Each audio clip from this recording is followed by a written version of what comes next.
Cyberpunk 2077. The game's obviously still a big deal. It's going to remain a big deal until it launches, and so far we have seen some gameplay. During E3 2019, I got to see some behind closed doors, and Gamescom's going on right now, and a lot of people are getting a closer look at the game there through another behind closed doors presentation, probably the same one shown at E3, maybe a few differences here and there, but the same overall gameplay demo.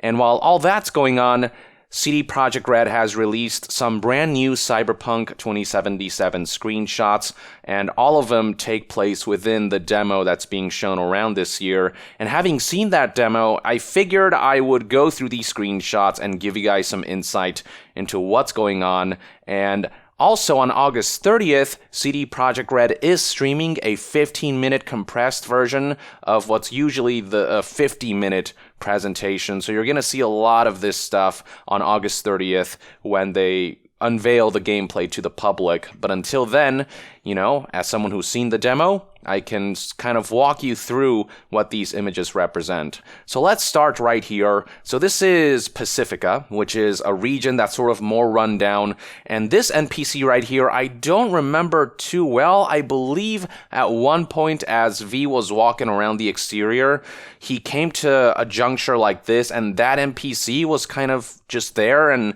V didn't interact with him or anything, but I feel like I vaguely remember him, but if he did appear in the demo, it was so brief that he was pretty forgettable. Just kind of very briefly appeared, if I recall. Next up, we have the awesome-looking bike right here, the Yaiba Kusanagi. So if you've watched Akira, you'll know that this bike was very much inspired by that anime, that particular bike with a beautiful red. And Kusanagi is obviously a reference to Ghost in the Shell, Major Kusanagi. And in the background, we have more of Pacifica. Again, very run down. A lot of these buildings, they look like they're under construction. And the backstory behind this setting is that this was supposed to be like a tourist spot. Investors pulled out last minute, so it never really got finished. So it looks like this now. It's run over by a lot of gangs. And so we've got just a really crappy looking city. Moving on. Wow, that's a cool-ass looking car. So the label here reads Quadra, and you've got a car that has that muscle car type vibe to it. It almost looks like a Ford Mustang type of vehicle. Now, I believe what we're looking at here is the interior of the Grand Imperial Mall. That's what it's called. This is the interior of the demo where V goes into in order to wreck some animals and investigate some van that's kind of been placed, and V is contracted by the Voodoo Boys to check things out. And I believe, if I recall in the demo, this car is owned by a few of the animals. I believe in the demo at one point, when V is sneaking around back, we got to witness a few of the animals get in this car and kind of drive away. And one of the optional missions was following the animals and seeing where they're headed and finding out more information through that.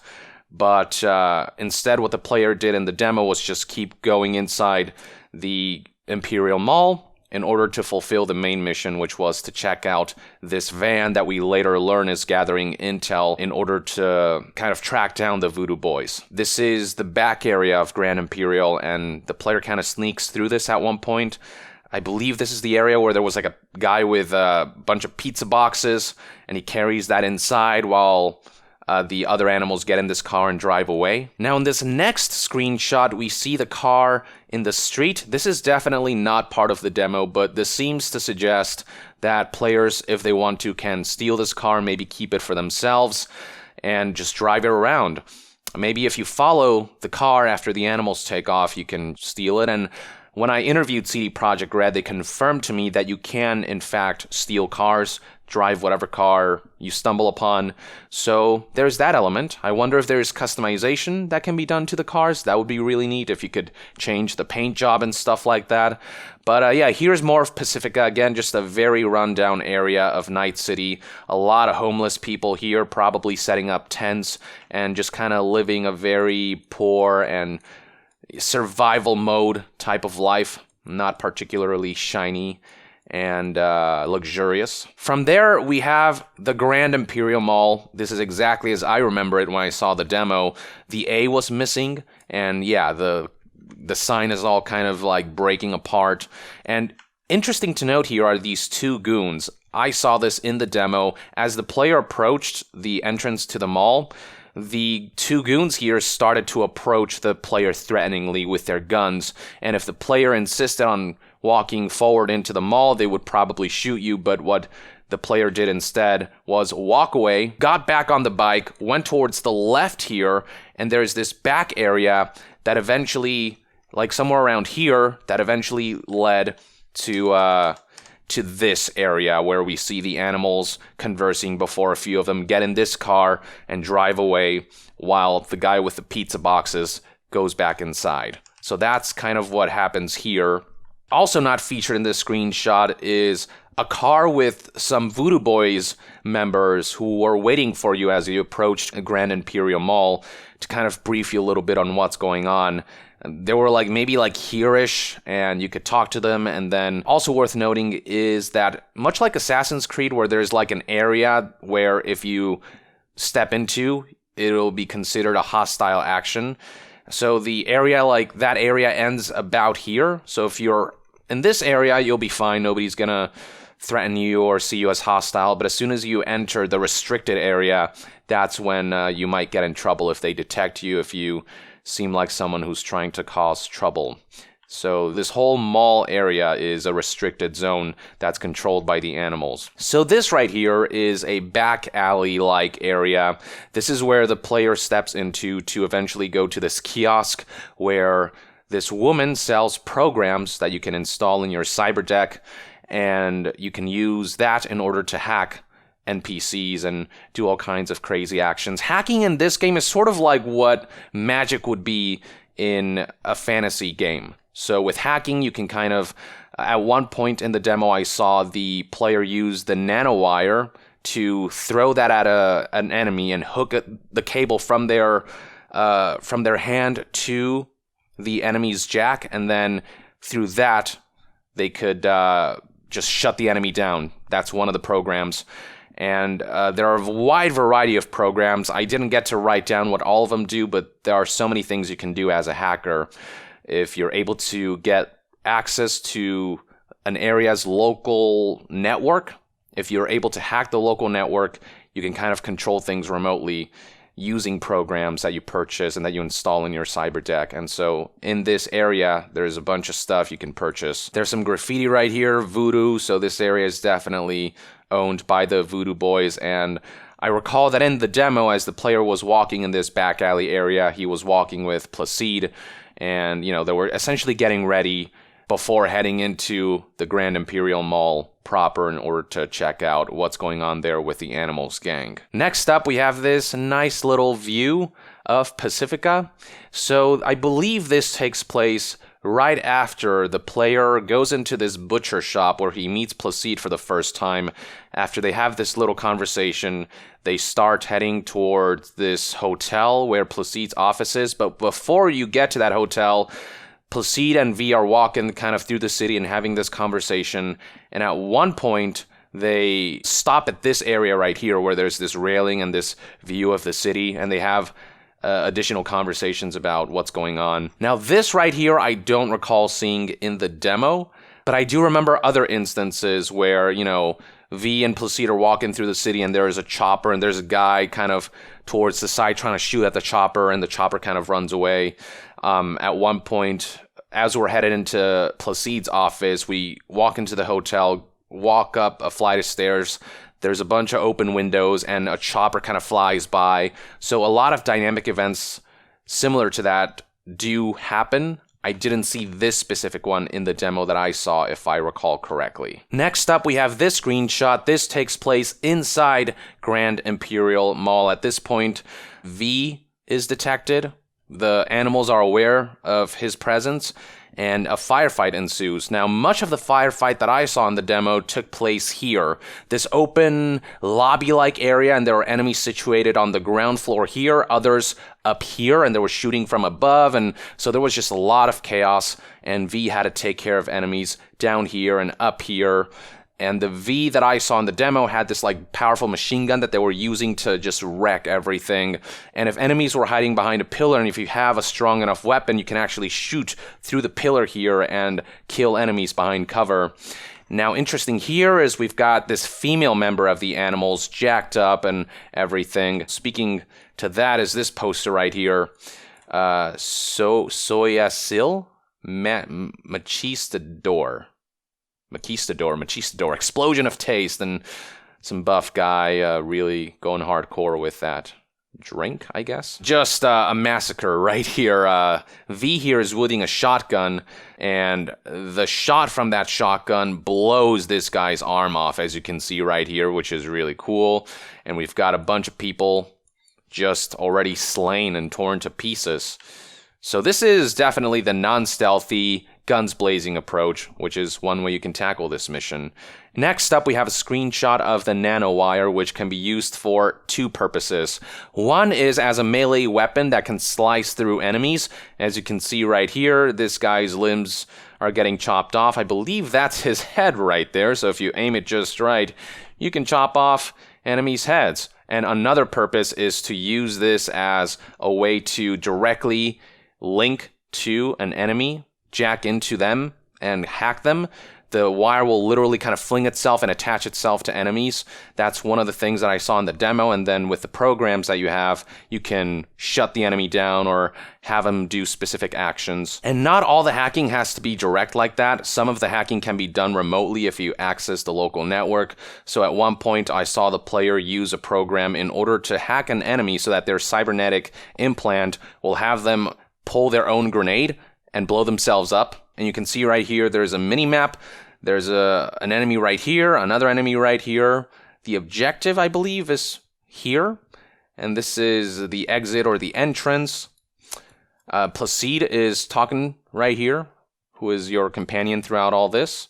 And the objective is to connect to Van's access point. So this is the van that's gathering information on the Voodoo Boys. This is kind of what the Voodoo Boys contract you to stop. That's your main objective amidst all of this. And yeah, the whole point right now is to locate that van. And you can see right here that the player is 22 meters away from the access point, so the van is very nearby. Okay, so this is also inside the Grand Imperial Mall. It's a scene that I saw in the demo for the playthrough where V was sneaking in.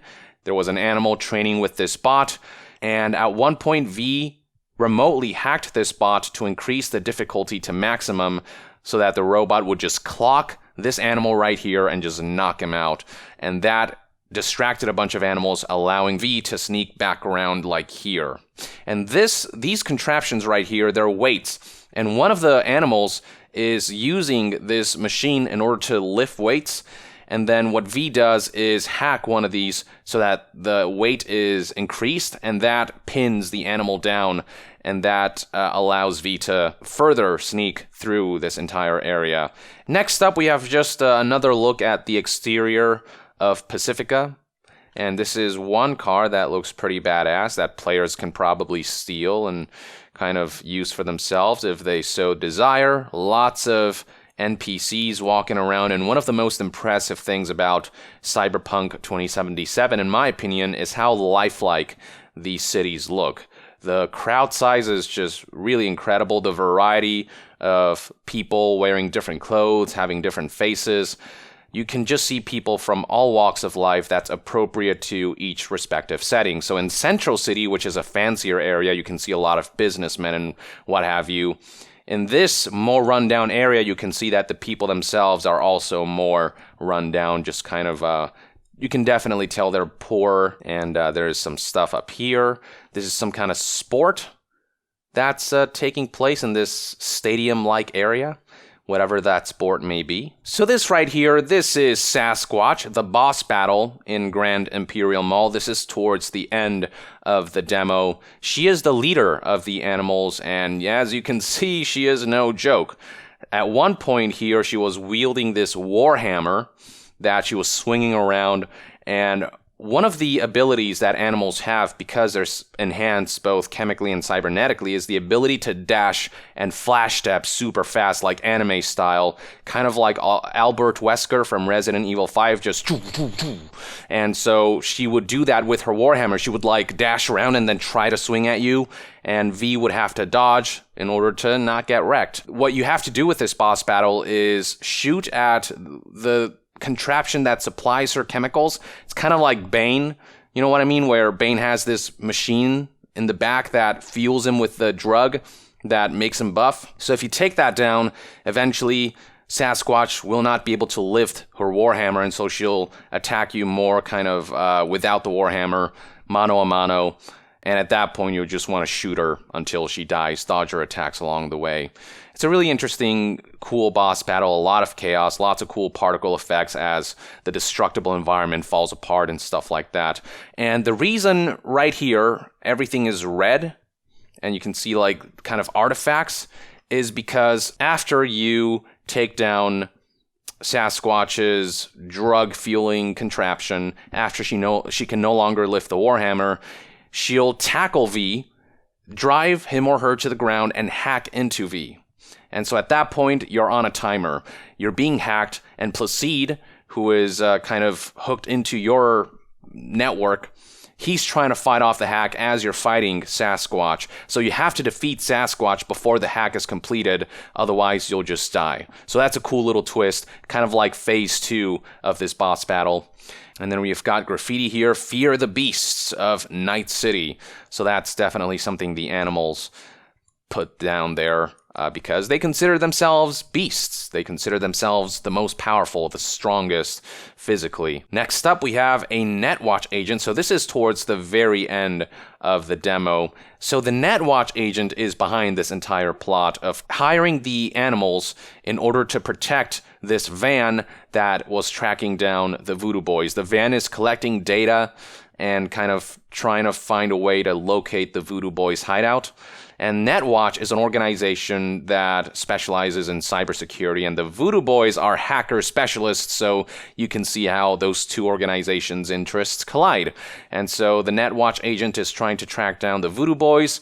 You eventually stumble upon the Netwatch agent. So this is a movie theater right here. There are a bunch of seats here, and this is the back end of the theater. The projector is here somewhere. And so V eventually stumbles upon the Netwatch agent, and the case that the Netwatch agent tries to make with V is that the Voodoo Boys, they'll just toss you aside once you've completed the job. They'll see you as a liability. They'll see you as a loose end. So the dialogue here reads, that's what they call outsiders brought in for special jobs, floor rags. So he's saying, yeah, you're just an outsider to the Voodoo Boys. You're a floor rag. They're going to betray you. And eventually, player will be able to choose from various dialogue options and choices, whether to side with Netwatch or whether to side with Voodoo Boys. This is another scene within Grand Imperial Mall. So at this point, the van has been hacked into, and the next objective is to track the Netwatch agent. So it becomes apparent that Netwatch was behind all this after you hack into the van, and you have to find the agent in the cinema. So that becomes the objective. So this is right before you head into the theater here and talk to this guy. Now this scene, this is one way this whole mission could play out. The demo that I saw didn't play out quite like this, but yeah, if you invite a bunch of enemies and you go in guns blazing, this could very much happen. You know, and here's a player with a rifle of some sort, shooting down and mowing down enemies. A lot of them already dead, and just a bunch of chaos that you can cause if you are more of a guns blazing kind of fellow. And you can see the mini-map right here, 1, 2, 3, 4, 5, 6, 7 enemies that you're fighting at a time. Something else I noticed right here, so this is how much ammo the player's carrying. This is semi-automatic mode, automatic mode, and then I don't know what P stands for. If you know what that could mean, let me know in the comments below, but it's another firing mode, I assume. Now this right here is after V has met Placide in the butcher shop, after they step out and walk around the city and talk a bit about what's going on. Head inside the hotel, this abandoned hotel, go upstairs and walk into Placide's office. So this is Placide's office, and right here Placide is telling V, okay, so I'm going to gain access to your brain so I can see and hear everything you're doing. At this point, V sort of becomes a vessel for Placide. And while all that's happening, Placide is also briefing V on what's going on with the animal. So that's the van in question that is kind of collecting data to track down the Voodoo Boys. And the dialogue options here, you can talk about how advanced this van is for the animals, which goes to suggest that the animals isn't really behind this. It's the Netwatch agent supplying the animals with all this technology and all this weaponry in order to protect the van as it's tracking down the Voodoo Boys. And then if you are a techie and you have enough points there, one of the dialogue options you can choose is definitely a custom job, that van, and you can kind of provide more insight to Placide. And then the final option is recordings all your handiwork. And then back here is Johnny Silverhand. He's kind of watching all of this unfold, and he'll occasionally chime in. And of course, only V can hear his voice because his voice comes from that chip implanted inside V's neck, which contains the secret to immortality. That's sort of one of the main plot threads that you'll have to follow throughout the campaign. There's a magazine here towards the left titled Chrome Feel. Basically, it's a magazine featuring cybernetic enhancements, the latest and the greatest. And then there's a document here that has the title Netwatch on it, Netwatch being the government organization focusing on cybersecurity. So for this next screenshot, you can see right here that this is the same gym area. This is the boxing ring right here, and this is the weights. And then this is just one of the up-close shots of this particular animal who has a pretty nasty-looking gun, some nasty-looking muscles ready to pummel you into pieces. And after getting through this area, you can walk up through this escalator and proceed towards the next area. And a few people already dead, some weights down here. So yeah, just another scenery of this interior filled with members of the Animals gang. Then we have another look at the exterior of Pacifica. Now you see right here this cross. This is the mosque that V eventually walks into. This is where V meets up with a contact that tells V where to go in order to meet with Placide at the butcher shop. So this is the final screenshot that we have. This is that back alley area where the player goes into in order to purchase programs for their cyber deck. In these types of areas, you'll find a bunch of activities taking place, NPCs engaging in these kind of idle animations, I suppose, in order to bring the city to life. And I don't know what this board game is. What is that? Backgammon? I'm not sure. If you know what this is, let me know. And then back here we got some arcade games. I wonder if you can actually interact with these. And a bunch of bystanders just looking on. And this is very much like a Haitian community. That's what Pacifica is mostly comprised of. And the Voodoo Boys, a lot of them are Haitians as well. And then we got some like background information here, some news maybe, I'm assuming, or some other stuff going on back here. So yeah, there you have it, folks. That's all the screenshots and my recollection of what they represent. It's all kind of out of order, but I think you get the general idea, and I think you'll get a lot more context for these come August 30th when CD Projekt Red releases that 15-minute gameplay. But I hope this provided some insight for those who can't wait, who just want more Cyberpunk information. I hope this helped kind of alleviate that a bit as we wait for August 30th. But until then, I'd love to hear just what you think about these screenshots in the comments below, and what you think about the state of the game, about what you've seen of the title so far. And to be further updated on all things gaming news, reviews, and discussions, stay tuned right here on Young Yeah. I'll see you guys next time. Young out.